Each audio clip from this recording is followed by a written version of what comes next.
Hello, everybody. Welcome to another episode of 10 Forward Weekly. I am your host. My name is Mike Phenom. I'm your community manager, also known as Ambassador Kel. That's Tabby, because I know people are going to ask in the chat. And I am joined this week by senior environment artist Nick DeGood. Hello. Oh, you're on push to talk still. Right. Haha. Hello. How's it going? It's only the third or fourth time today. I know. It's a demon from I beyond should the just deep. switch it off right now Yeah. before I forget. uh, so how you doing today? I'm doing well. How are you? Yeah, good. Well, Yeah, I teased on Twitter that we're bringing you in because you have a top secret project to talk I about. do. But before we do that, let's go and look through some fan art. So first of all, New Blarg sent us this lovely screenshot of his temporal science vessel. I forgot the exact class name. I don't know if you know, Nick, but It's uh, it's the wibbly wobbly. the Wibbly Wobbly. Okay, cool. Yeah, He's done something with shields and things to make it look all pretty and green, and I like it. that's very cool. Ray Keller is doing an awesome thing. He's putting together an Oh actual my. model of the Enterprise F, complete with lights and everything. He sent me these very early Is shots of that his work. styrene or cardboard? That's I really cool think either that's way. cardboard that he's making the frame out Wow. of, but he said he's going to be 3D printing some pieces. Here's Oh, a little bit of a amazing. scale diagram to show you what size it'll be next to I believe that's one of the toy Enterprise Ds from back in the day. So this is going to be huge. He promised to send me more pictures as he continues to update. So The that's Prometheus awesome. right there. Thank you, Cool. Ray. Please continue to Yes, send us that please. stuff. And we got this little video from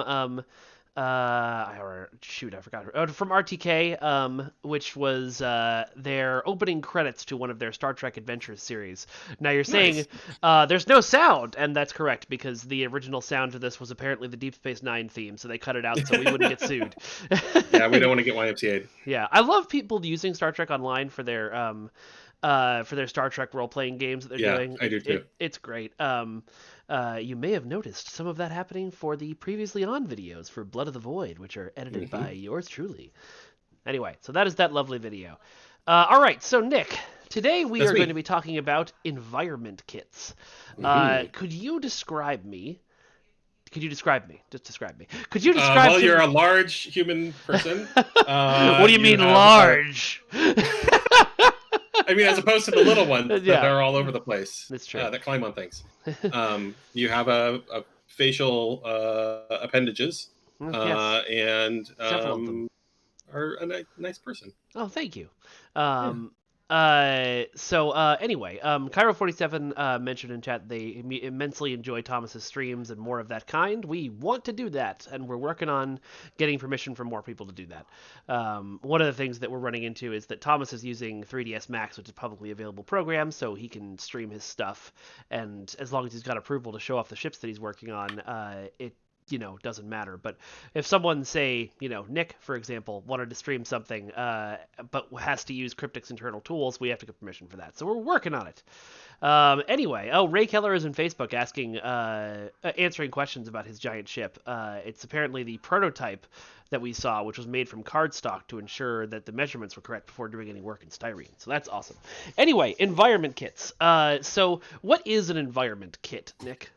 Um, so a kit is essentially we try to build things in what's called a modular manner, and so the idea is that rather than trying to build an entire interior of a starship, all individually, the hulls and things are all made up of segments that can be connected together. And so rather than building this one and then building the next one and then building the next one, we literally just build this one and then copy, copy, copy, copy, copy. And it's the same thing that they did in the show, except that they actually had to build each one of them, but they would, copy the design from each part to the next. Whereas with us, since we're doing things in 3D, we can literally copy and paste. So it's a lot faster and easier to build things out.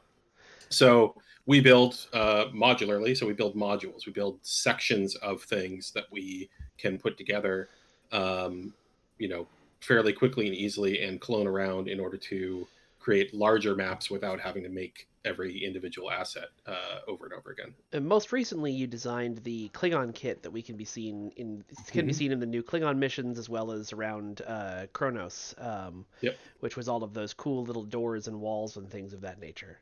Yeah, and things expand a lot. So at the very basic level, I could make a cube set that basically just connects together. You can think of modularity a lot like Legos, right? You have individual bricks that you can then plug together in different ways, but it's still there's at the core there's still those fundamental bricks.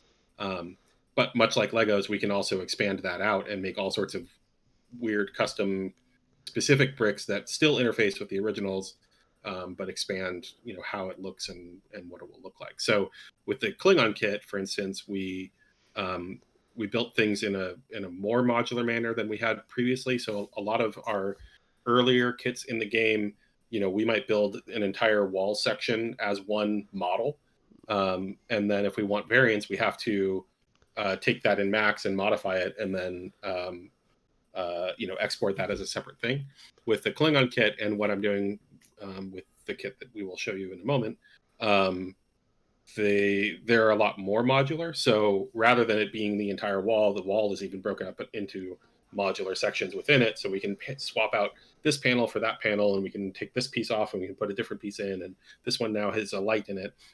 That was important for the Klingons because Klingons historically on screen have been very kind of chaotic, and I mean the interior design of Klingon ships and things have been very kind of mix and match and chaotic, and there's a Yeah. lot of pipes and things, and Just sort of this wall throw doesn't whatever we match have that lying wall. around the shop up against the Yeah. wall, and yeah, um, and so that worked really well for the Klingon kit that we just made for the 2410 Klingon kit, essentially, for Kittimer, and then the revamp tutorial and things, so that we could get a lot of variation really quickly, and that way even those sub panels, rather than having to rebuild that wall, in different configurations, I literally just build some little section of it that's like this big, and that can swap out for another one that's the same size, fits the same, plugs into the same socket essentially, but looks different, and we can clone that around all over the place and get a lot of variation really quickly, without having to do a lot of work. I mean, it's still plenty of work, but it's not as much as if we had to build it all by hand. what kind So. of design decisions do you make when you're building something that's, it's got to be a modular kind of Lego piece like you were describing? So you know that like this door not only has to fit against this wall, but also 15 other wall sections you might have made. How do you approach making that work? It's a lot of it's. I mean, a lot of environment art in general, a lot of art in general is working large to small. So you start with, you're even in a painting, right? You start off with blocking out the big shapes of a person or a landscape, and then you slowly work on more and more details and smaller pieces.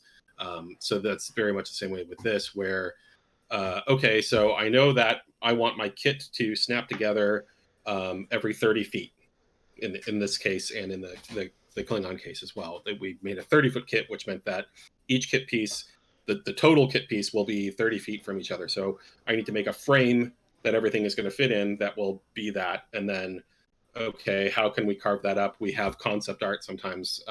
We did for this one.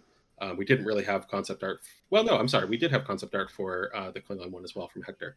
And so we can use that to kind of figure out, okay, well, if we cut that here, and we that's basically just duplicated 3 times, so we can cut it into thirds, and then if we cut out that little section, then we can make that swap out with other pieces.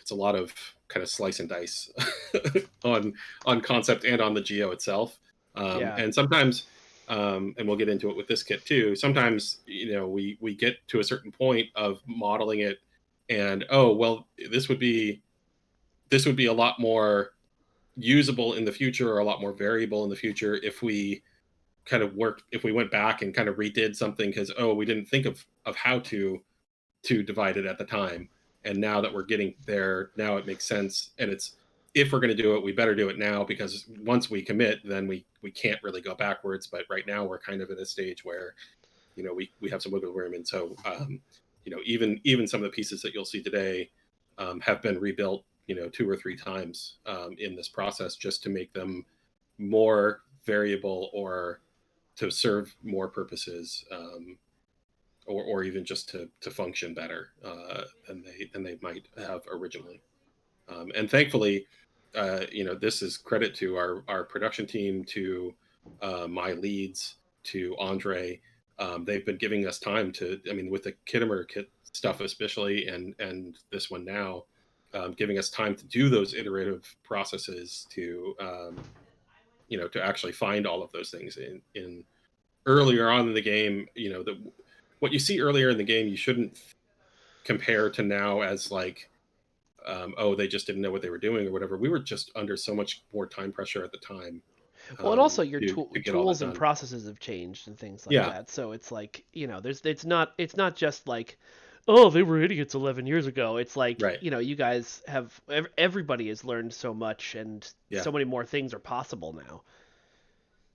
Um, So when a mission, so I know, the part of being an environment artist is like what we're talking about now, where you're actually physically modeling pieces that go in the environment.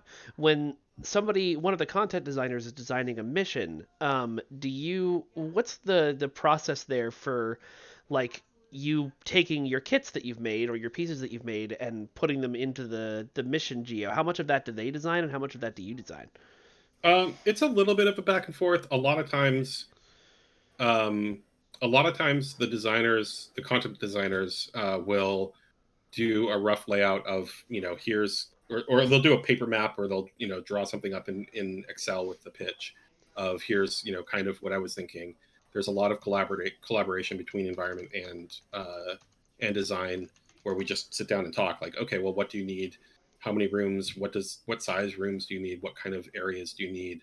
Oh, we need a door here.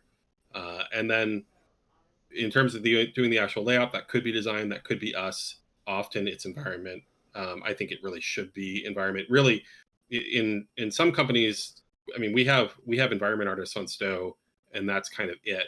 In some companies, this would all be our jobs. Environment art jobs would be divided up, and there might be, what are called level designers or level layout artists that would do specifically that. They wouldn't ever build objects, right? They would just take the pieces that we make, and they would put them together in a level.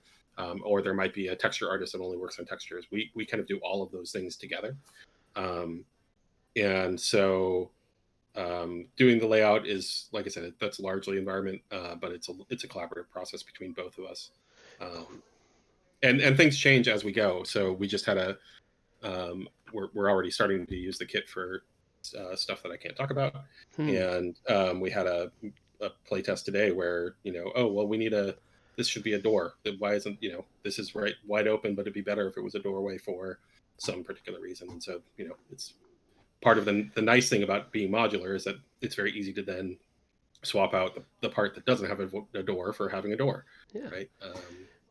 And just to give you guys a quick rundown of what Nick's talking about, what he's talking about is the next storyline for our game, which is.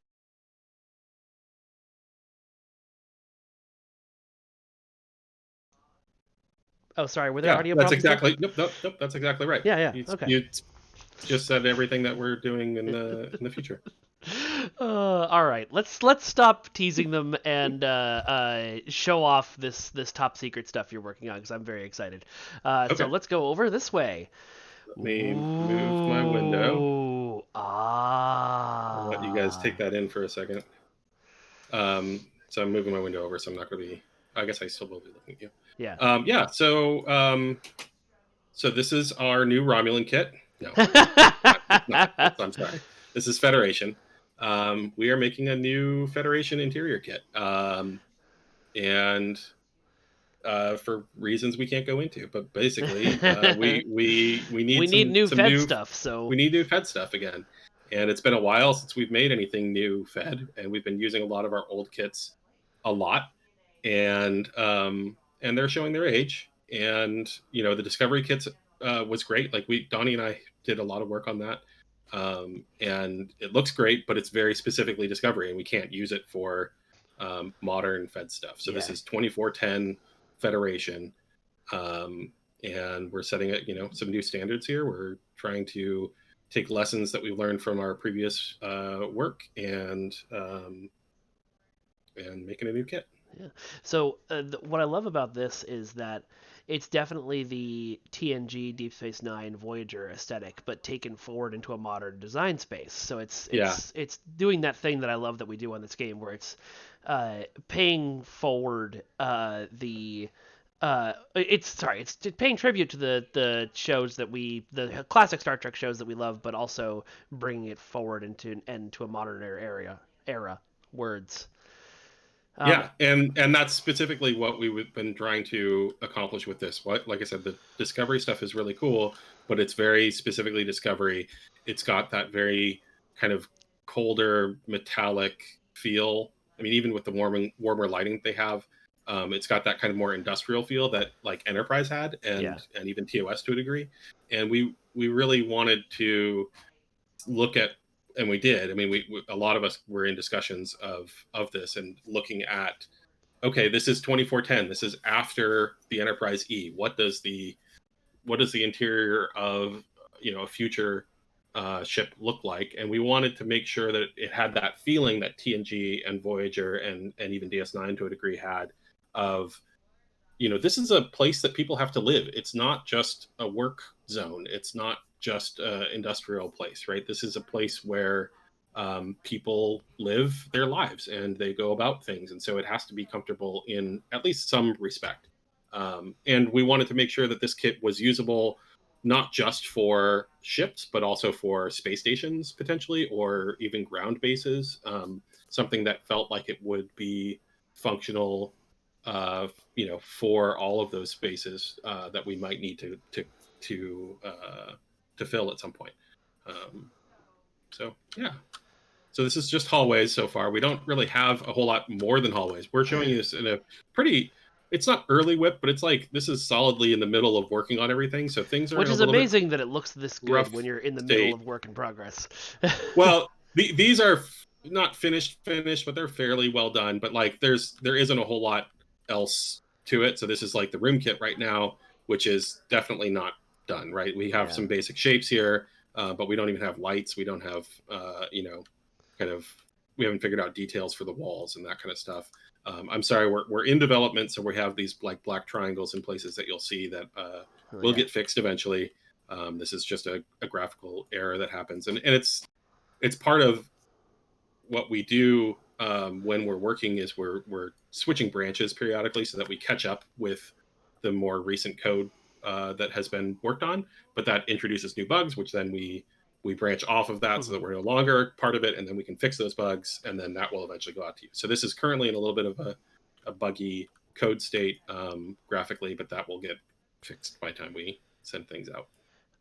What I was going to say, because you were talking about, it's a place where people live. Ooh, look at the ladder over there. If that's not a mistake, or Nope, if not that's not a mistake. yeah, that's We awesome. wanted Jeffrey's tube access someplace, and while I tend to think of Jeffrey's tubes in the TNG Voyager era of being the horizontal things, they exist, but there's also has to be connections between floors, between decks, Yeah. and this is a lot easier to access than than having to make an animation to crawl into something. So Yeah, that's we didn't true. want to get into that, and this is kind of more of an homage to some of the things that we saw in TOS and things too, Yeah. where they were ladders on the walls, and even TNG had that at point. So chat is Um, losing their mind over how pretty this is, but one thing that seems to keep coming up that I wanted to actually ask you about, because it's something that people ask about a lot, and I know you know the answer.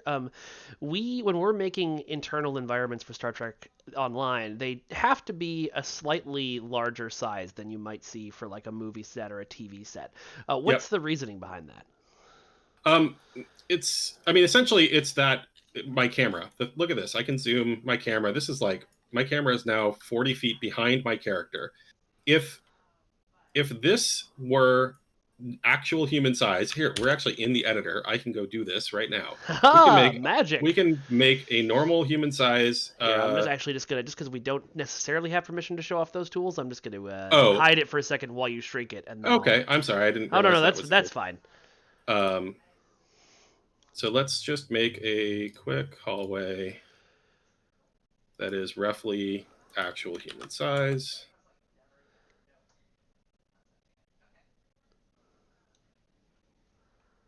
This, let's say, Yorga Dorga says, "Why would anyone play from that far away?" It doesn't matter. The fact is, they can. So I'm going to make a hallway that is 6 feet wide. That's pretty generous. If you actually look at hallways in your house, they're probably like, 4, maybe 5 feet wide at the most. And we'll make one that's, let's say, 8 feet tall. Okay. Let me know when you got that all set, and 2, I'll flip back over. 3, 4, 5, 6, 8. Okay, you can flip. All right. Oops, there we go. Okay. So I've placed down just some white box planes here. So this is like an 8 foot by 6 foot hallway. And if your camera were actually at eye level with your character, if it was inside of your head, this might feel okay.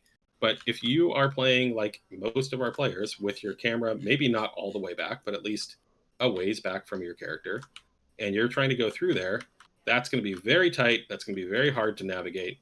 And if we actually did that, it would just be impossible to actually have any kind of gameplay in here. Yeah. The real sets, if you want to hide it for again, I can. Oops, Oh, yeah. I Go for it. can set these off. So the real sets were about 15 feet wide. Well, it depends on the set. Let's say that they're 15. I'm sorry, they were 8. Um, the original TOS sets were 8, but we will go more than that. Let's see. Oh gosh, everything's terrible.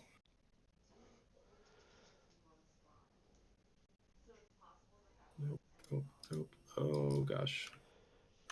Uh, Tai Manu is pointing out to somebody else, but in a lot of modern games, your camera is more limited in how you can move it around for exactly this reason. And that may actually have been a design decision we would have made were we making Star Trek Online today. But Yeah, back in the day, 10 years ago, MMOs had cameras like this, and this is what we did. this is we are a 10-year-old game, and there's no kind of two ways around that. And while I think that gives us a lot of benefits in a lot of ways, um, it's not. There are things that are just tied to what our game is. We can't just change those things Yeah. necessarily. So Yeah, that would um, be a lot of work to change how the camera works in the game. yeah, yeah.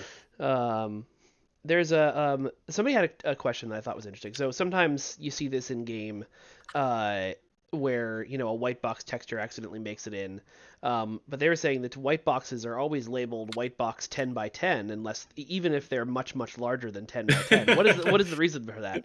All right, you can show it again. Cool. I'll talk about that. So here's our white box 10 by 10. So this is actually 10 feet wide by 12 feet tall, and this is better. But even here, if you were in here with all of your bridge officers and some enemies, and you were trying to move your camera around to see anything or to attack things, like it just wouldn't play.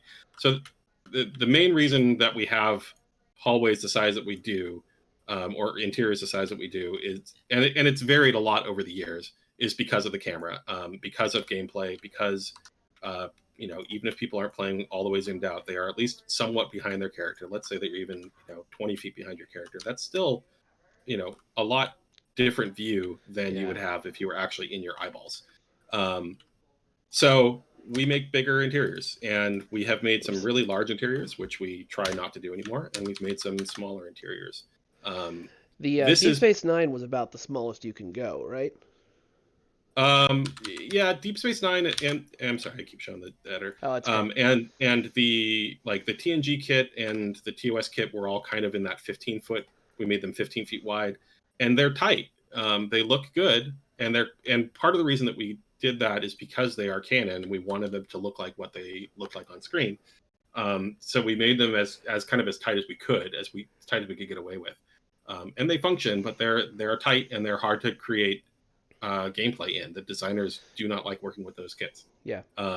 So this kit is specifically the size that it is. This is based basically off of what we did for Discovery, because that was good for design and still reasonably sized for humans.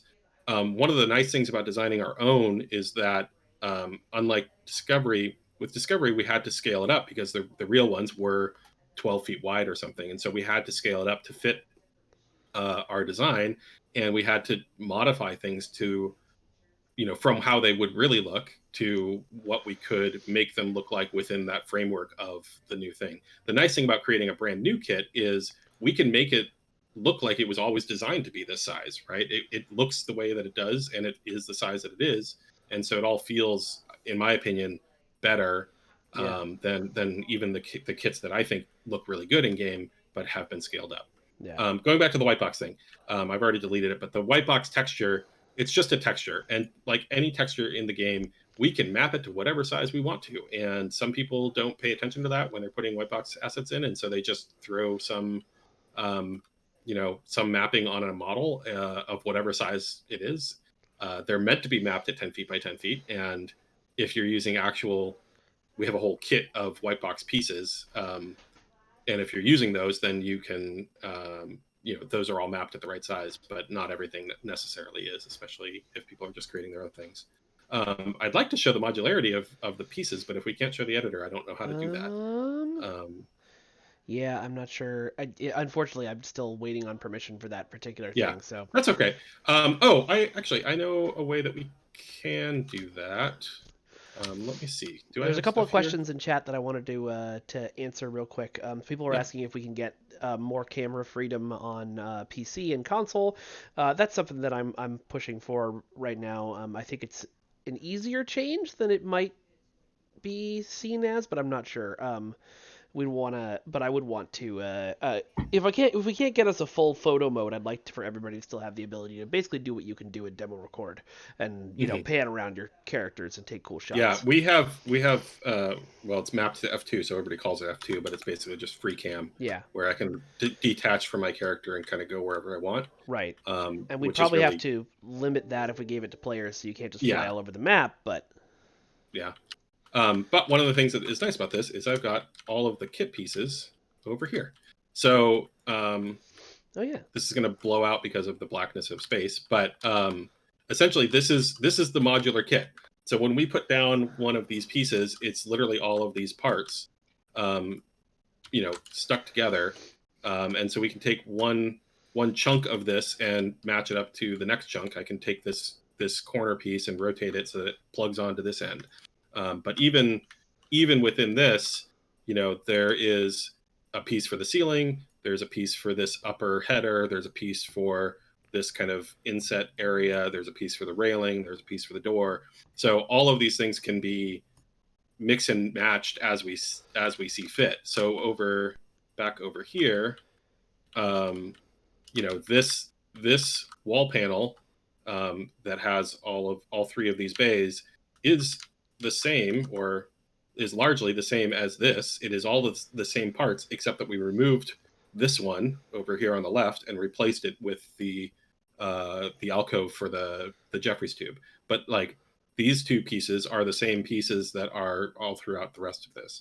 It's we had to create different ones for the curved parts and stuff, um, but the modularity is there so that we can swap things in and out, and even these monitors can be pulled off, and we have a well, I won't, you want me to hide yeah, it again? Go ahead. Go no, ahead. it's fine. It's just muscle memory now. When I'm in here, it's hard not Yeah, to do that. So it's fine. I mean, as um, long as yeah.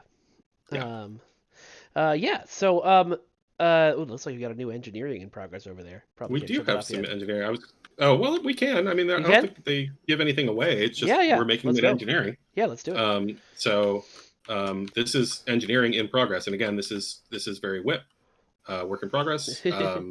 Using again the same parts, right? So we have the Oh yeah. same wall panel. It's just separated. We've created a wider frame piece, so it's basically the same as this, but just with a spacer in the middle. Some new parts here so that we can see the upstairs. We have basically just an empty box for a turbo lift right now, and very white box for the actual engineering section, Yeah. or for the warp core. So again, this is like I took those regular white box parts that still say white box 10 feet, and I just scaled them up for the purposes of doing something in here. So the scaling of the texture changes, but the original white box is meant to be 10 feet. Yeah. People in chat Um, don't seem to understand that whenever they mention a T6 version of a starship, that I put it to the back of the line. So at this point, the Nova is never coming out, guys. It's coming out in 2352. um, after the original Nova actually came after, out. yeah, Yeah. exactly. Oh, that's cool. Oh, I So this like is that. the upstairs. Again, everything is very work in progress. The Yeah. glass is temporary. This is just something to have a material here. It's not what this will end up looking Oh, like. it's There's not going to no have the glass there? I concave. like the glass. No, it will have glass, but Just not this this is not. glass. This is very temporary. I just grabbed some glass from someplace. I'm sorry, transparent aluminum from somewhere so that we could see it. Yeah. Because when Um, I put this glass in and it was basically invisible, so it's hard to tell that you can even add anything here. So go So ahead. just a quick note for folks in chat. A lot of people I think who are coming in later saying, "Oh, what ship is this the interior for? Is this the interior for the Enterprise F? Is this the interior for this is the interior for whatever Fed ship we want to use it as an interior for, or whatever modern Fed ship we want to use it as an interior for." So Yeah. this is as Nick explained early on in the stream. They make these kits so that they can be used Lego like Mhm. for different sets. And somebody early on in chat said, "Is this related to why Thomas is updating the skins of a lot of older No, ships?" I mean, it is, but it isn't. Yeah. It's not gonna. We're not gonna be putting out a bunch of new bridges for ships with this material. It would be nice if we had the time to do that, but we don't. Um, People are saying, "Is this the interior for the new T6 shuttle?" And Thomas says, "Yes." interior. Oh, okay. Oh no, hold on. He was responding to something else. Uh, He said it inspired him, so yeah, that's an honor. yeah. Um, One of the things that's nice, and again, this is going to be hard to show without the editor, but or I guess I can't really show it. Well, we can get around it. Would you One of the like? Do things you need that's to hide nice, something? yeah, and eventually Okay. but one of the things that's nice, and when one of the things that we've been doing with this is setting it up so that we can create variants of everything fairly easily, um, so that we can make a ship that looks like this, and then we can make a ship where all of these leather panels turn blue and the carpet colors swap, or maybe the middle section is not carpet anymore, it's rubber or something. So all of these The wood is are replaced things. by sleek metal. You know. Sure. I mean, it's set up where everything that you're seeing in here, there are three separate carpet materials right now. Those might end up being into a single material, but otherwise everything else here is in a single material, or in two materials. There's one which is this tiling, white plastic kind of material, which is taken directly from ESD. We took a lot of inspiration from the ESD revamp in designing this stuff, and then everything else, all the beige, all the metal, all the wood, all the leather, all the little lights and things are all in one material. So it'll be very quick and easy, or relatively quick and easy, to create variants of this where we can literally just swap out one material on all of this and have it look like a completely different ship, or maybe a different section. Maybe we replace all the red with different colors, or change out the lights or something. Yeah. Um, Somebody was commenting on the number of trees that have to die to outfit starship railings. This is all replicated wood, ethically it is. sourced replicated wood. It's made from your poop. It's all just particle board. It's all just Yeah. Yeah. Exactly. very simple. Yeah. It just feels so homey in here, Nick. I Good. just I'm want to glad. go hang out on this spaceship for a while. I tossed in these planners from ESD because I want to bring more of that back in. It's not something that you saw all the time, but especially on TNG and to a degree on DS9 and maybe even on Voyager, there are scenes now and then where there's just some little alcove with a couple of chairs and a plant, or some piece of artwork or something. And I don't want it to be everywhere throughout the ships, but I really want to incorporate that, kind of like this, where most of this doesn't have it, but then every once in a while you just turn a corner and there's a little pop of color and a little bit Yeah. more life to it. Um, Looking like somebody I'm hoping decorated that, the outside of their office or their quarters or yeah, something like that. or it's just, again, it meant to be a livable space, right? Yeah. Um, Someone says life. Lincoln Way says life support is down. Quick, hug a plant. that's right. They're aiding the oxygen supply. Yeah. Nat11781 wants to know when this is going to start appearing in game. This is probably not going to be until closer to the It's gonna, fall. It's yeah, going it's to be gonna a be while. months. The story content that this is related to is not going to be until after the Klingon Civil War is done, and that will be done in our next I mean, update. So. You have literally seen basically everything that I've made at this Yeah. point. It is these hallways and that engineering section over there, and that's as far as we've gotten so far. And how long have you been working on this?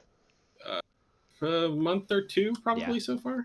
I just want to make sure everybody knows the amount of time it actually Yeah, takes no, to do this it stuff. takes a long time, and especially these early iterative stages. There's a lot of iteration. I will say, in engineering, we're going to do the warp core, but we're also making a kind of a variation, and this is what I've been working on. Oh, I like For that.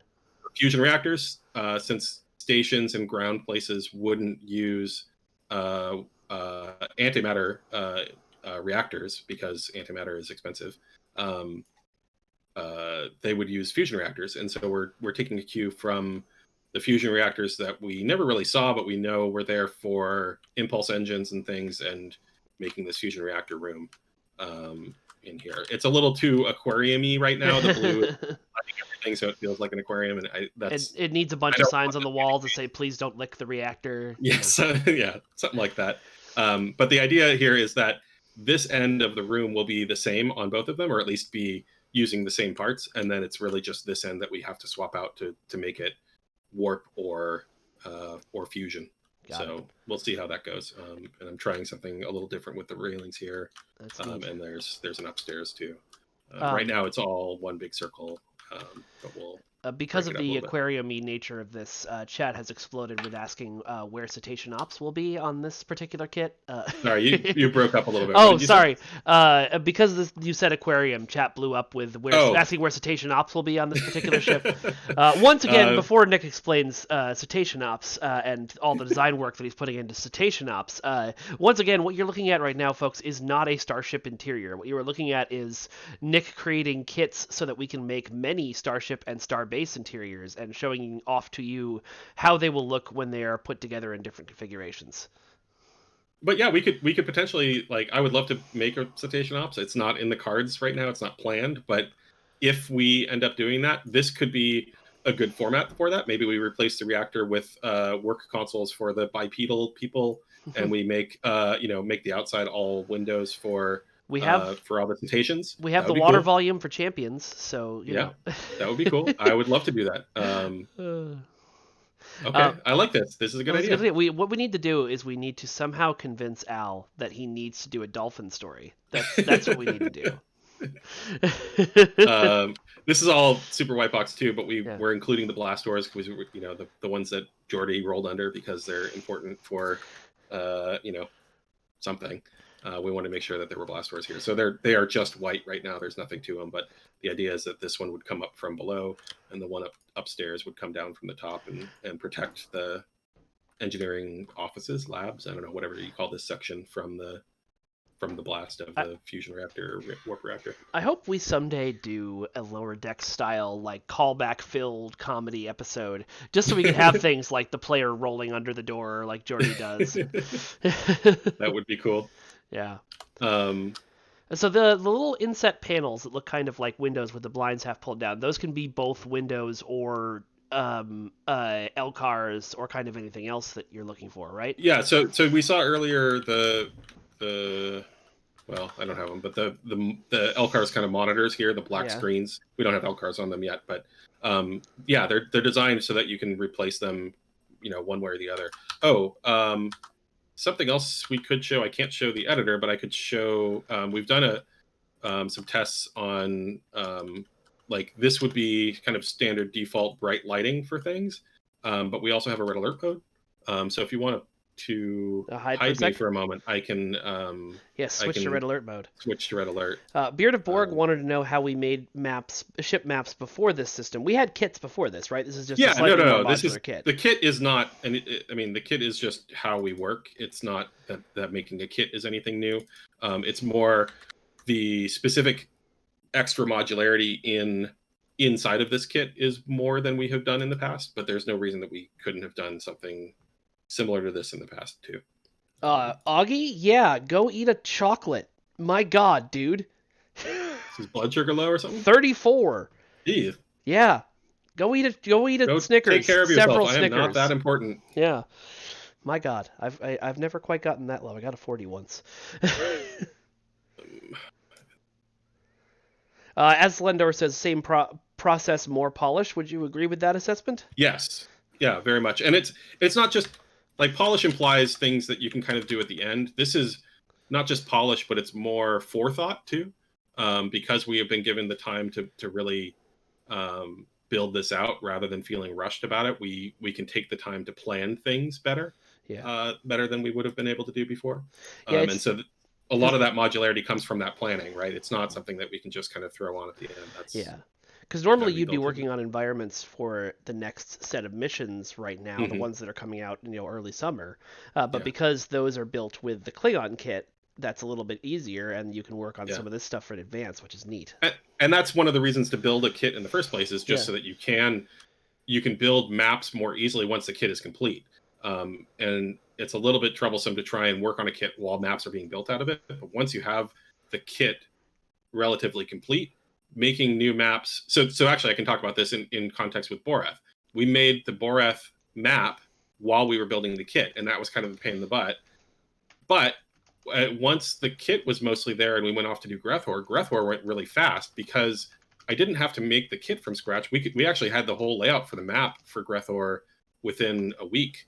And so then it's just a focus on the storytelling elements, the extra pieces. So we did the whole pass of making extra iron straps and rivets and things on pieces, but those were all stuff that we could add on to the kit, right? They're not the fundamental kit itself. So we could have a playable space very easily, and then we could just add or spend our time adding in the details afterwards. So it's really nice to have a kit. You can share my screen again. Okay. Um, Uh, Two Pathing's asking, in theory, could you merge kits? So if you, this is the red alert look. Oh, that's nice.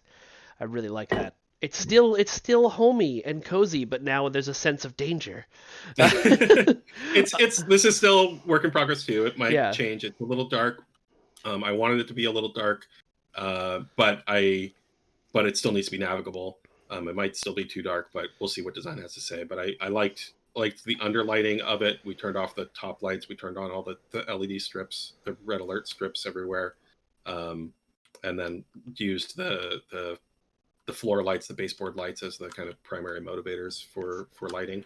It's really cool. You get these long shadows, which is kind of cool too.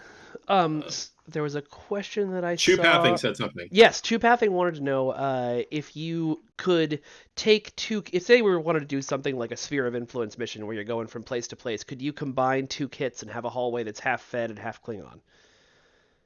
Yeah, I would like if we wanted to just kind of intermix them all over the place, that would be a royal pain in the butt. It's not impossible. If we wanted it to be like I'm in a Federation hallway and then I walk through this door and now I'm in a Klingon hallway, that's a lot easier. In fact, we Um, did that in the Klingon tutorial because you walk through you walk yeah, onto the holodeck and it's walking yeah, into a Federation hallway. yep. But doing an actual like mix and match between the two, that would be a lot of work, or would just require a lot of new assets. Even if it looked like the Klingon kit, if we just needed to incorporate Klingon bits into this, it's Yeah, basically making new pieces that look like the Klingon stuff, um, but fit the Fed yeah, format or whatever. yeah. Um, Um, uh, Karen Rayan says, "Oh my, OMG, it's the interior of the Death Star." No, it's not. We had safety railings in engineering. yeah, we made sure to include railings. This was something that wasn't planned originally. I used well, it's hard to see here, but there's kind of a red metal that I have in a few places, and I had a stripe going along here. And at some point, I think it was Thomas or maybe it was Donnie who suggested a railing, and I thought that was a good idea. And again, more of a callback to kind of the TNG, and even more so than TNG, the Enterprise E interior. We were trying to reference that too. Yeah, These bottom the floor lights are basically taken from there. They're the four kind of stripes that you'll see in there. Here, I can just show you even some of our reference folder stuff. Oh yeah, we can just be go into. careful. There's nothing that says anything. No, this is just reference, right? This is Oh, just okay. what we were looking at. Um, looking at to create stuff, right? So here's TNG. They've got the wood railing. They've got the black monitors. They've got lights coming from above. And this was another thing that we talked a lot about was that while most of the primary lighting comes from above, almost all of the TNG Voyager era stuff had these kind of the floor baseboard lights going. Um, again, carpets. We wanted to use straight lines with the curves kind of in the corner. And you can see that, here where we've got the straight, but we have these little rounded bits, which is nice because they catch the light really well. Um, um, we talked about maybe making different variants of hallway pieces. So maybe we'll make a straight wall someplace, something that goes more vertically, so that we can kind of mix and match and do something like this where it's straight on one side and angled in on the other.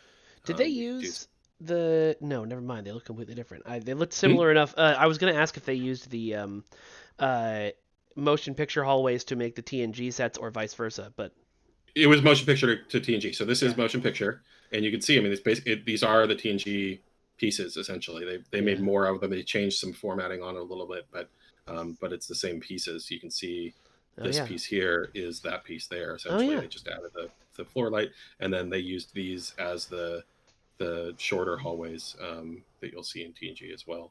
These ones, which yeah, that one. Mirror Wrangle out. No, we won't. It's not likely we'll be making a toilet kit anytime soon, but you will be. Toilet kit, is that But what you there, said? yep. But there might be a door that says head somewhere on it. There's definitely a door that says head on the TNG bridge. I made sure to put that in because that was a door that we uh, was on the plans at least. So again, this is the Enterprise E. We liked, there's those kind of floor lights, the same four Yeah, stripes that they have. They've got the upper there are lights as 4 well. stripes. Um, it got to my mind, this got a little bit busy with all of the extra panels and things, so we tried to simplify that a bit from Yeah, here. I can see But that. they've got the handrails, they've got the lights, they've got some red alert lighting.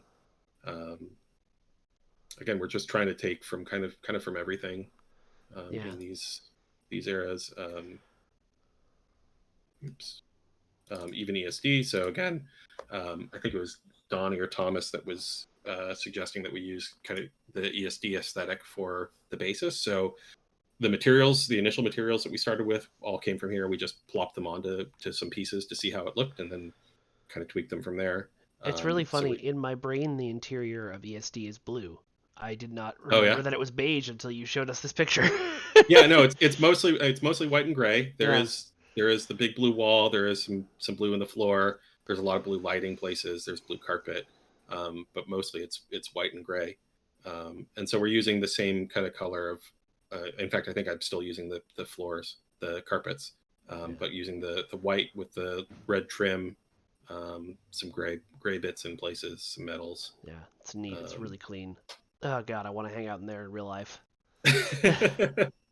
and then even Voyager to a degree. Voyager is interesting. It's I don't know, like obviously I can go take my own screenshots, but it's funny that it's hard to find good screenshots of Voyager when you're just doing a quick Google search during a meeting, which is mostly what this folder is filled up with. It's just like, oh, we're talking about this. Let me just find some screenshots. So here's some shots from our show or from our game. Um, we also referenced Voyager in engineering. I liked that main thrust of engineering from TNG, but then we opened up the ceiling to kind of reference in Voyager stuff too, because this was all open to the upstairs with Voyager. Um, Nice. but again, like the straight lines with the smaller curves in the corners, handrails, the baseboard lighting, etc. Once again, everybody who's asking, this is not a specific set for a specific thing, and we don't have any intentions to announce any updates any things may or may not be getting because of this kit Nick is building. We're just showing you how Nope. cool this Nope. kit We're just is. showing you the kit that I'm working on and kind of how kits work and why we build things as a kit, Yeah. etc. All right. Um, yeah. Cool. Is there anything else cool you want to show us before Well, we I? can. The only thing I was thinking, if we want to go through some of the like iteration early Yeah, on, yeah, I yeah. can Let's do I it. can go Let's over show that that. off. Okay. I need to load a different Got it. map. Do you need to I'll hide hide that? you. I don't know. I'll Okay. hide you just in case. Okay. Chupathing, who makes the Elcar's artwork? Usually that's the UI artists. In certain Yeah, cases, Thomas made the big one that we have now that we've been using. yeah. I Um, know Tim Davies did it for Deep Space Nine back in the mhm. day when he was working for Yep. Perfect World. True. But yeah, most of the time it's either Thomas or one of the Joes. because we have two Joes in UI art. It's true. No, Pacheca, his webcam is not that bad actually. It's because I'm the way this thing works. I have to share his screen that he's sharing off of Discord, and also the smaller version of his face that's on the side. And so I've blown up the smaller version of his face, which is why his webcam looks like it's It's worse than fine. it is. I'm sorry. This is just how I look. I'm just pixelated in real life. You just don't normally see it. Wanted War 7654. The Klingon recruitment event. We don't have any plans to bring that back right now, but we do have plans to start bringing back recruitment events. They're no longer going to be one and done things, and you'll see a little bit more about that soon. But the uh, blah, blah, Andre a couple of months ago kind of took a look at as we were doing the Klingon recruitment, kind of took a look at the other recruitments and said, well, why did we only run these once? Let's just run them a lot and let people do them. They're good ways to get people into the game. So more of that will be happening, but I can't tell you when or which one yet. Only that I can tell you for sure it's not going to be temporal first. I tell you that because I know you're going to ask, and I don't want everybody to go, he promised us temporal, and it's not. Brarg. You can share my screen again, Mike, if Okay. you want. Cool. So this is just another test map that I have. The test map that I was just showing you, I saved off specifically to work on this kit because once this is the map I was using when I was just modeling things, but once I got into lighting and things, I couldn't deal with the exterior lighting. I had to make sure that I set up a specific sky file and such. So I made a separate map for that. But this shows kind of the modularity of things. So this is just the wall panel taken out of the hallway, Yeah. and you can see. These are, again, the same parts used over and over again and just kind of swapping out the bits that we need to swap out in order to create different things. So there's the alcove, the Jeffrey's Tube alcove. And there's the same kind of layout that we saw before. But over here, I like that your sky map is the Starfleet Academy sky well, file. it's a nice bright sky file, so it's a good one to work in. And actually, I guess since we're here, there's the Thunder Cougar Falcon Bird. You've still got it. There's my Boreth white box. This is the very early Boreth white box for the main hall. And then this was the same thing but kitified. So this is broken up into individual parts, whereas this is all modeled in Max as one big chunk. Nice. I love that you've still got the Thunder Cougar Falcon Bird, just in case we ever need to release it. It lives perpetually in my test folder.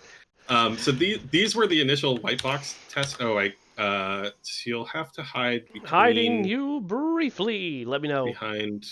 Okay, let me just... I hope we get permission soon because this is awkward.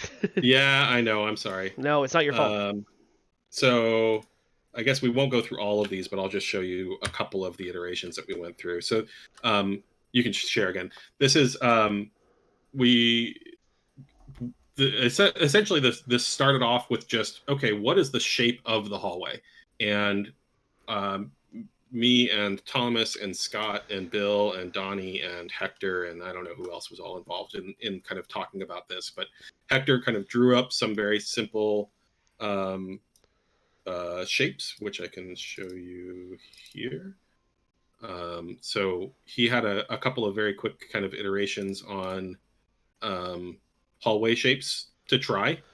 And what we see in concept, like there's a lot of times where people look at concept and they're like, well, but the real thing doesn't look anything like that. It turns out when you make something in 3D, it just has a different feel than what it looks like in the concept sometimes. So some of these look really cool and they just didn't work out in practice, or we ended up just liking something else. So you can see he's just doing some very simple line work here to kind of imply the shape of things. And that's all I needed to do, or all I need from him in order to kind of get started in 3D. I don't need a fully rendered piece necessarily. It doesn't have to have, colors and shading and all of that. It just needs to imply the shape, and then I can build from there. So he tried a bunch of these, and then I turned a bunch of those into 3D essentially. So this was one of the early tests. If you want to hide, I'll hide one of the other ones. Yeah, sure. Whoop. Okay. Let's just pick that one. Okay. Ooh.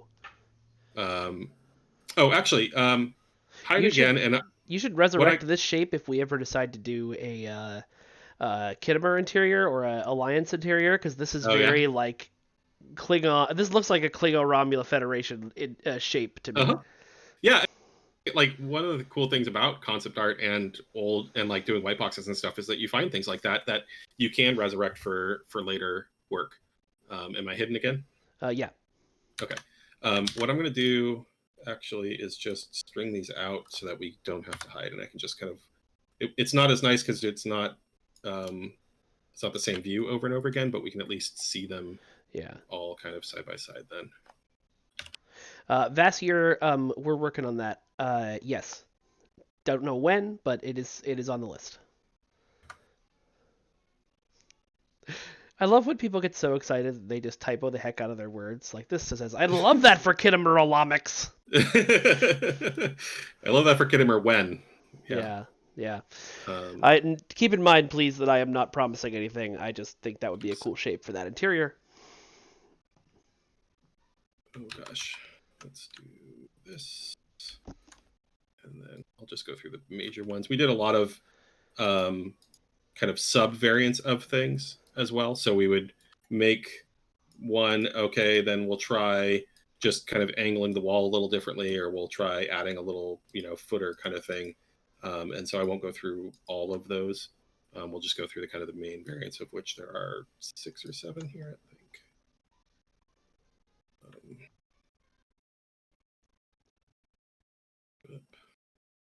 And then all of this. And that.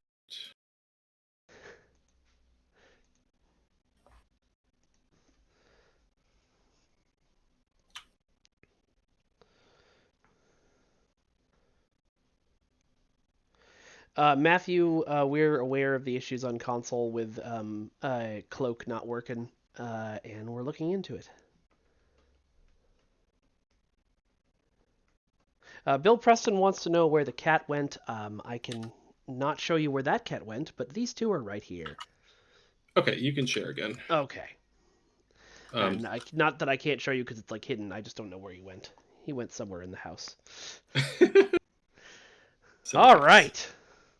So this is I just took all of those variants and kind of laid them out sideways Yeah. so we can see. So, so we went from kind of very rectangular, trapezoid kind of shapes. We tried some round things. We decided that this felt too, subterranean. I was kind of trying to get back to, some enterprise shapes or something, but it just didn't kind of work. So we looked at this one, which is kind of I guess the alliance shape now, if we're saying that. We tried the truncated circle. Um, we tried this, which is really what we ended up using. Yeah, that's neat. I'll show you more of that in a second. I liked this one a little bit too. Where it's arched at the top and then still has the angles on the side. Hector really wanted these like gutters with glass, and while they're cool, they don't feel very Federation to me.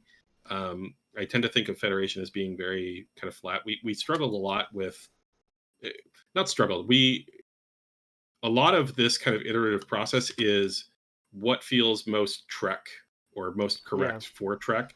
It's very I'll easy to know it when I slip. see it.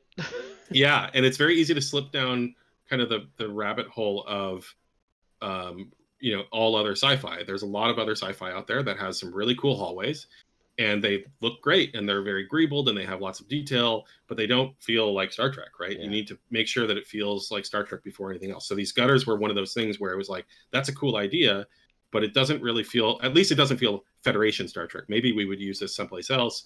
Maybe the Romulans or the Alachi or somebody would have the gutter kind of system in there. And then this is basically what we ended up using. And so we took that then over here. So this is that kind of initial, the white box that everybody liked the most.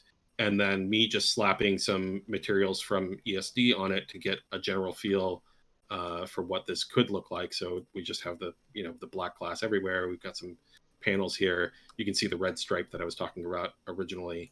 And this is not doing any of the really fine modeling work. This is still pretty chunky white box shapes, but at least gets us an idea of what this could look like. And then, of course, from that, we get into the actual the actual pieces. So Yeah, that's awesome. Someone yeah. was asking what would happen if Nick's character ran off the map. The answer is she would fall for about a minute, and then it would say, "Captain, there's nothing on the sensors." And then, you know, Shall we? yeah, sure, go for it. Oh no, I Oh, won't, because oh, you put I a have a floor. I put a floor. There's Ha! an invisible white box here. Here, if I go under that, then now I will fall Now you'll forever, fall. And here we go. Beam and up you'll or see. dismiss. Yeah, and at some point it will just automatically like pop me back someplace. But it's Yeah, really just boring. Like there's once you're falling through space, you just die of boredom, yeah. or It's hunger, actually or the worst way to dehydration. go. Yeah. Um, ZF Films wants to know how much extra work it was to add that red alert option. Not all that much. So essentially, there's three parts to this. There's a lighting kit, which I can't show because editor. And so I made just alternate lighting kit pieces. So essentially, each kit piece has a separate kit piece that only has actual lights that project light into the world in it, and we can just take all of our parts, duplicate them, and replace them with the proper lighting bits in order to get lighting throughout the whole thing. So we can then replace all of the bright lighting parts with red alert lighting parts, and then that trim sheet material. In fact, I can probably show that too. The trim sheet material that's used for all of these, basically everything in here that isn't white, is I just made a variant of that has this strip glowing and flashing. And then I made a Skyfile swap that just kind of changes how the lighting is applied. This is not, I mean, this is set up as red alert, but it's all probed wacky, so it looks bad in here. But essentially, there's just a couple of things that we have to swap out to make it red alert.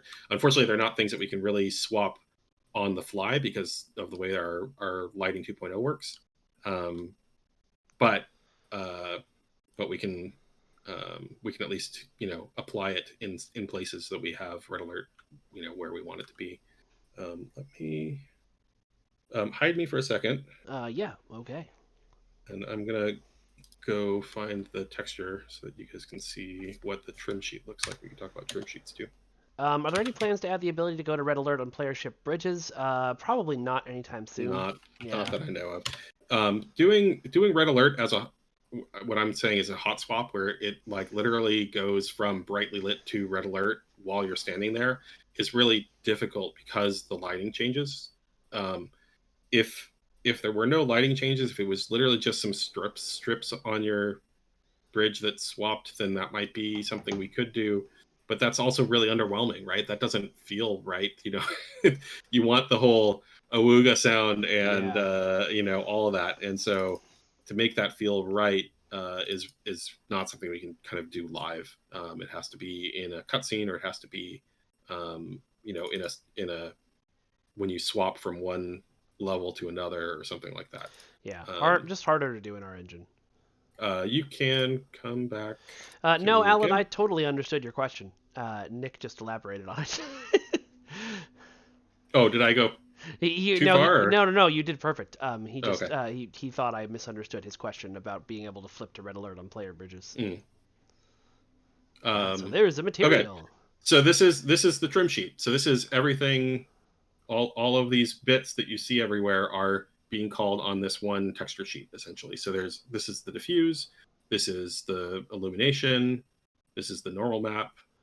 And then this is the red alert illumination, where you can see the red alert strip there, and then the specular. And so all of the beige bits here are mapped into this little section of the texture, and tiling side to side. All of these the red leather pieces are in here. All of the shiny metal bits are in here, et cetera, et cetera. So you can Do see you this paint all real. these materials as well?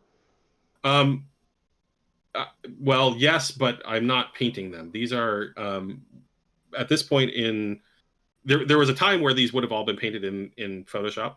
Um, we use a couple of programs called Substance Designer and Substance Painter at this point. Mm, And so this is baked from geometry. I guess I can show Max here. yeah. Oh, and that will let me show modularity better too. Okay, so this is this is Max, and this is the hallway kit. We have separate files for like engineering and the room kit and things, but the hallway kit. So this is like, there's the framework for the hallway kit. That's one piece, right? And then there's these kind of inset parts that we can add and remove. I can take this piece and add and remove it, or I can take this and then clone it over here. So Now I'm it's just literally the same imagining a part. piece of the game, of like a mission in the game where we need to get something in a panel and just go tap whoop. Yeah, maybe it wouldn't move quite like this, but Yeah.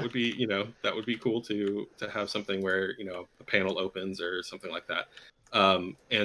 Anyway, so for that texture though, where is is that going to show up? Yes, good.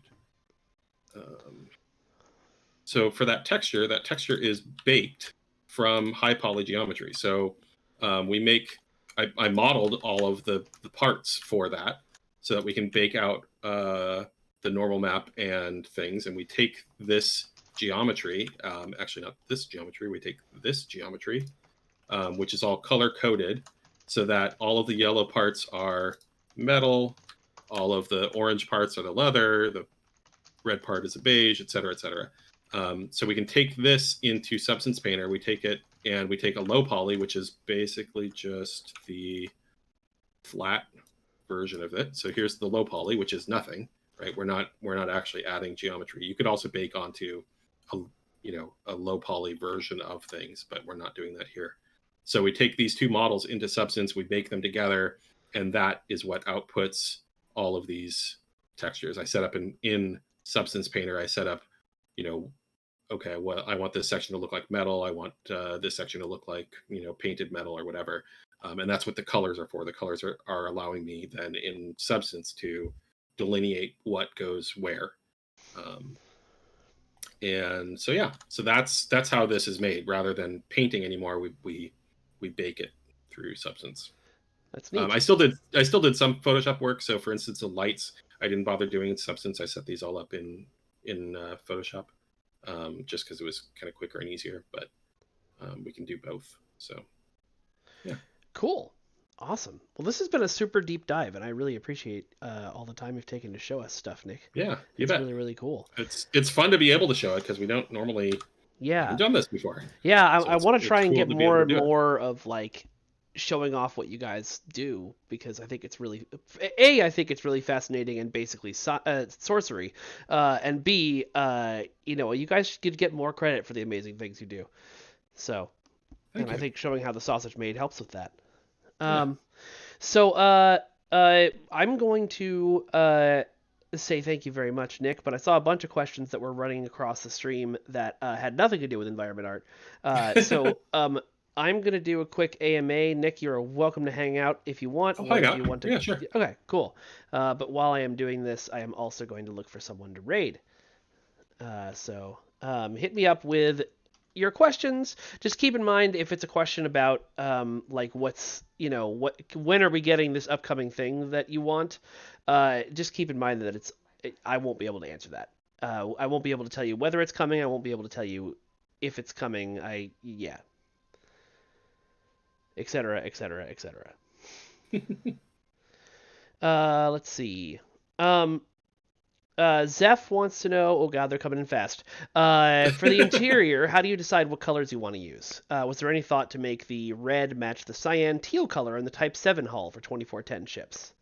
There actually was. Thomas brought that up. We tried it and it kind of felt off. I mean, when I say we tried it, we really just kind of quickly applied it to see, like, if we just swapped it, what does that look like? And it felt a little bit off with all of the beige and the other red and the carpet and things. I think it's viable to do that, but we would want to kind of take our time to make a whole texture set that felt appropriate to that, and we didn't have time to do that. Now we're just kind of focusing on one direction, and for now, we tried a bunch of different kind of color combinations early on and putting different colors different places, and the red and beige and white seem to really be the most popular. People seem to like that the most. Yeah. Cool. Thomas throwing the Oberth to the back of the line. Thank you, Thomas. I appreciate you keeping that ugly ship out of our game. How would I rate the upcoming April Fool's Day shenanigans in a facial expression? Nick has actually seen the upcoming April Fool's Day shenanigans, so I will allow both of I'm us to make a facial expression, and the facial expression will be made on three. One, two, three. I love it. I'm excited. Yeah, it's very fun. Let's see. Okay, that looks like a bug report. I can't really do anything about bug reports on the stream, but thank you for reporting it. Best place to report that kind of stuff is on the forums because I read it, QA reads it. It's the best place. Customer service reads it. It's great. Um, let's see. Vassier wants to know what was the hardest thing you had to design and then build for the game. Oh, that's a lot of time and effort to think about all at once. The hardest thing, I mean, ESD was not easy. DS9 was not easy. Um, even the Discovery Kit and the recent Kittimer stuff was not easy. It was all a lot of fun. It was a lot of work, but it was good. I'll go with DS9 Yeah. Well, because you that was a worked on that long for time. literal years. That was a long time. But yeah, it's all, Yeah. pick your baby, right? Who's your favorite? KelMG, I can ask the character artist about putting more Klingon pieces on Discovery Klingons. I have a feeling if they aren't there, it's something to do with Discovery Klingon head geometry. I remember the eye patch specifically clipping into the different ridges that Discovery Klingons have. So let's see. No, it does count, Augie. It does count if it's another dev. Anybody asks. If somebody walks up to me in the street and asks when a T6 Oberth is coming, it comes to the back of the line because, again, I control the ship schedule. It is 100% my decision when ships come Sure. out. Let's see. Yes, the T6 Oberth is now due September 18th, 31,502. Are we going to continue the Captain Tilly story? I would very much like to. I would very much like to do a story where Captain Tilly meets Mirror Lita. Here's hoping. Again, I don't control the stories, but yeah. Only And the ship Thomas schedule. Thomas is pointing out you worked on DS9 for years and then went back and spent extra time to redo ops. Yeah, Uh, let's yeah, see. that was rough. Yeah, but we love you for it. Thank you. Let's see. With the newer Trek shows being more CGI, do they ever give you the direct models for things to put in game? Yes, but I would imagine not very much for environments. We get I ship you models. you cut out a bit, so I missed it. What? Do you ever get CG models for the environments from the new Trek shows? I know we get Oh, them for we ships actually sometimes. we actually did get some CG stuff for Discovery. It wasn't like final assets though. It was more like previs, I mean, what we would call white box, right? It was kind of their version of figuring out what the space would look like in 3D. Um, if I'm remembering right, Donnie might remember better, but it was very useful in figuring out. I mean, in what it was used for, right? In figuring out the space, it wasn't usable. We can't like take their assets and put them in the game. A, just legally, that's probably against the rules somewhere. Yeah. But also just functionally, like what they make is not going to be at all what we need for a game asset. So we're always going to be rebuilding things, even if what they send us looks really good. So Wanted War, I have noticed you, and you're right, I am your senpai. But I'll have to ask about the situation with the Steam Runner. I don't know all the details on that. I've asked before, just like I've asked about the Wrath of Khan uniforms before, and it seems to be it's one of those things where exclusivity was set up when different people worked at Cryptic and Perfect World, and we kind of have to kind of follow it up. So we'll see. Um, let's see. Um, all right. It looks like Tech Dragons. Yes, we are absolutely skittish about putting a Borg cube or sphere as player chips because we've tested it a bunch of times and it feels weird. excuse me. Two pathing wants Ian next week. I can try that. I Which would one? love to get Ian and Amelia on here to talk characters with us. I think I've had Amelia on before, and I've definitely had Ian on before. But yeah, we could do some more character stuff. That would be fun. Okay, it looks like the questions are now coming in. Oh, somebody said STO and Magic Legends collaboration. I don't know what that question is, but someone earlier asked if STO was getting any new tech from Magic in the future. Yes, and in the past. We've already gotten new tech from them. So stuff that Yeah, gets developed for Magic, we take. we're all in the same. Like that's where I was talking about early in the stream. We were talking about branching from one code branch to the next, and that's exactly what that is. Is we're merging code, and then like I was showing all the kind of graphic issues that I was having. That's not because of Magic, but just because we merged our code with the core code. Yeah. And then that will get fixed and before it gets out to players. Exactly. Core code is kind of a living being. Sorry, continue. No worries. Seleknar wants to know if there's a map and environment that you really want to redo, something that you haven't gotten your hands on yet that you want to jump on.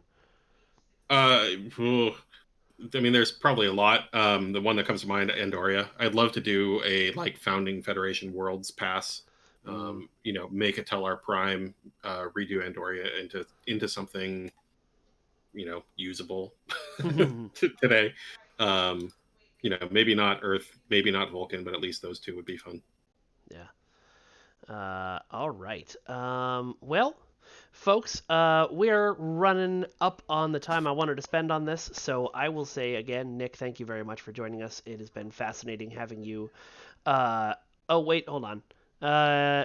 Oh no, that's Commander Darjeeling. The answer to your question is exactly as hard as it would be for any other bridge or environment, which means it's not necessarily coming anytime soon. All right. So we're I'm going to send the Twitch streamers onto a raid. Thank you very much, everybody. Enjoy your evening or your morning or wherever you are in the world. For those of you who are in Europe, go to sleep. And again, Nick, thank you very much. Oh, and Nick, if they want to follow you, do you want to plug anything or just leave it? Oh, I think I'm at Tumerboy on Twitter. You are on Twitter. Yeah, you are. That's pretty much it. Okay, cool. I'm around. All right. People know me. All right. No, Darjeeling, actually, that's a good point. I saw a bunch of people highlighting questions. I don't see that because I'm using the multi-stream chat, so I can watch both Twitch and Facebook at the same time. So don't necessarily waste your bits on it. All right. Raid commencing. Thanks, guys. Thank you. In 5, 4, 3, 2, 1. Raiding. Pretty recently, anyway. Raiding. Twitch allowed for a track for the VOD and a track for an audio track for like live play, and every other. Oh no! Hold on a minute. Cryptic Studios.